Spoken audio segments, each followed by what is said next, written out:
तो आज की बात मैं करूँगा टेस्ट को लेकर के और प्रैक्टिस को लेकर के और सेल्फ असेसमेंट को लेकर के। बच्चों में टेस्ट, प्रैक्टिस, सेल्फ असेसमेंट, इन तीनों में से मतलब कौन सा ज़रिया ठीक है? टेस्ट भी ठीक है, सेल्फ असेसमेंट भी ठीक है और प्रैक्टिस सेट भी ठीक है। तो वैसे तो क्या है कि टेस्ट तो हम लेते ही रहते हैं बच्चों का, स्कूल में होता है टेस्ट, क्लास में होता है, कोचिंग में होता है और घर पे भी हम लेते रहते हैं टेस्ट। लेकिन टेस्ट लेकर के हम बच्चे को कहीं ये ध्यान रखना है कि कहीं हम डिमोटिवेट तो नहीं कर रहे हैं बच्चे को। तो सबसे बढ़िया तरीका है प्रैक्टिस सेट, कि पहले हम बच्चों को पढ़ाएं और पढ़ा करके इतनी प्रैक्टिस करवा दें, इतनी प्रैक्टिस करवा दें उनको पता ही नहीं लगे कि हमें चेक किया जा रहा है।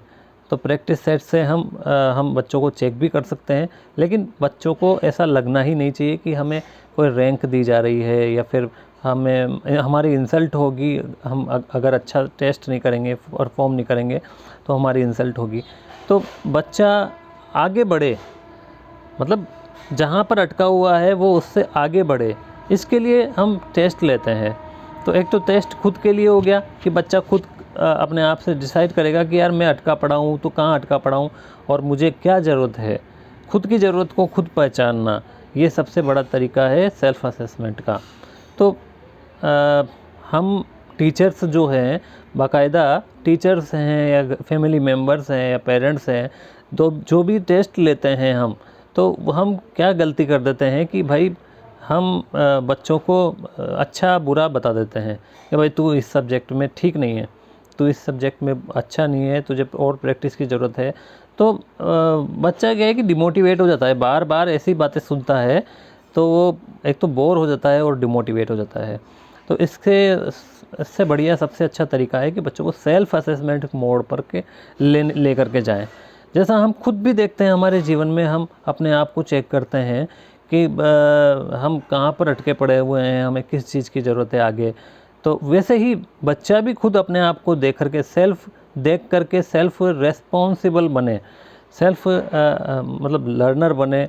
सेल्फ लर्नर से मतलब ये है कि बच्चे को खुद को पता चल जाएगा कि हाँ भाई, मैं इस चीज़ों में, इस प्रकार के सवालों में इस प्रकार की प्रॉब्लम आती है मेरे को, तो मुझे अब उस प्रॉब्लम को शॉर्ट आउट कैसे करना है। तो वो फिर आकर के आपसे पूछेगा, चाहे आप पेरेंट्स हो चाहे आप टीचर्स हो, तो आपसे आकर के बच्चा खुद पूछेगा कि सर मुझे ये चीज़ समझ में नहीं आई है, अब मेरा ये कॉन्सेप्ट क्लियर करो। तो हमें वहाँ पर उनका कॉन्सेप्ट क्लियर करना है और फिर से प्रैक्टिस सेट देना है, जिससे कि उसको एक रीइंफोर्समेंट मिले कि भाई हाँ, मैं पहले से काफ़ी हद तक सीख चुका हूँ। और दूसरी चीज़ प्रैक्टिस भी होगी, जितना प्रैक्टिस करेगा बच्चा उतना ही आगे बढ़ेगा, इम्प्रूव होगा। तो ये अच्छा तरीका है सेल्फ असेसमेंट का। तो मैं तो यही कहूँगा कि भाई टेस्ट वाली जो सीरीज़ है, टेस्ट वाले जो नाम है, उस टेस्ट वाले नाम को हटा करके प्रैक्टिस टेस्ट और सेल्फ असेसमेंट दिया जाए। क्लास टेस्ट या इस प्रकार का जो है परफॉर्मेंस टेस्ट, ये ठीक नहीं है। ये खुद का चेक केवल सेल्फ असेसमेंट होना चाहिए और सेल्फ असेसमेंट करके बच्चा खुद की कमजोरियाँ, खुद की जो कठिनाइयाँ हैं, डिफ़िकल्टी लेवल है, उसको पता करे और उसके ऊपर बच्चा खुद से काम करे। हमारी मदद लेगा, टीचर्स की मदद लेगा, पेरेंट्स की मदद लेगा, लेकिन वो खुद से काम करेगा, खुद पहचानेगा अपनी ज़रूरत को कि मुझे अब क्या सीखने की ज़रूरत है, मैं कहाँ अटका पड़ा हूँ, और वो उस पर काम करेगा। तो वो खुद इंटरेस्ट लेगा कि यार मैं कुछ कर रहा हूँ, कुछ करके सीख रहा हूँ। तो बच्चे को इस तरीके की एक्टिविटीज़ में इन्वॉल्व करें जिससे बच्चा सेल्फ लर्नर बने, खुद सीखने की कोशिश करे। क्योंकि जीवन में देखते हैं ना, हम खुद भी तो देखते हैं, हम दूसरे का इंटरफेयर अपने लाइफ में ज़्यादा पसंद नहीं करते हैं। हम बार बार कोई आकर के हमें टॉर्चर करे कि भाई हाँ, तू ये क्यों नहीं कर रहा है, तू ये क्यों नहीं कर रहा है, तू वो नहीं कर रहा है, तू तेरे से ये नहीं हो रहा है, तो हमें खुद को भी अच्छा नहीं लगेगा। लेकिन अगर हम सेल्फ रेस्पॉन्सिबल वाली जो हैबिट है वो हमारे अंदर जनरेट हो जाए, तो हमें किसी और की ज़रूरत नहीं है भाई। ज़रूरत तो पड़ेगी, लेकिन हेल्प लेने की, सपोर्ट लेने के हिसाब से ज़रूरत पड़ेगी।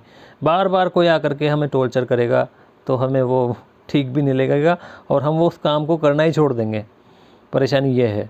तो बार बार हमें किसी को टॉर्चर नहीं करते हुए उसकी जो नीड है उसके ऊपर काम करना चाहिए, उसको सपोर्ट देना चाहिए, भाई आप ऐसा कर सकते हो, उसको राय दे सकते हो, राय चंद भी बन सकते हैं। तो मेरा कहने का मतलब यही है कि बच्चे को सेल्फ असेसमेंट मोड पर लेके आया जाए, सेल्फ लर्नर मोड पर लेके आया जाए। इसके लिए पेरेंट्स और माता पिता और टीचर्स की बहुत इम्पोर्टेंट रोल होता है। तो पेरेंट्स और टीचर्स को कितना इम्पोर्टेंट रोल निभाते हैं आज के ज़माने में, जो है जैसा कि चेंज हो रहा है ज़माना, तो फास्ट फॉरवर्ड की ज़रूरत होती है कि फ़ास्ट कैसे सीखें। तो फास्ट जब ही सीख पाएंगे जब सेल्फ लर्निंग मोड पर जाएंगे बच्चे। तो आज के लिए इतना ही, मिलते हैं फिर से नए कॉन्सेप्ट के साथ में, नए वीडियो के साथ में। तब तक के लिए नमस्ते, जय हिंद, जय भारत। Thank you.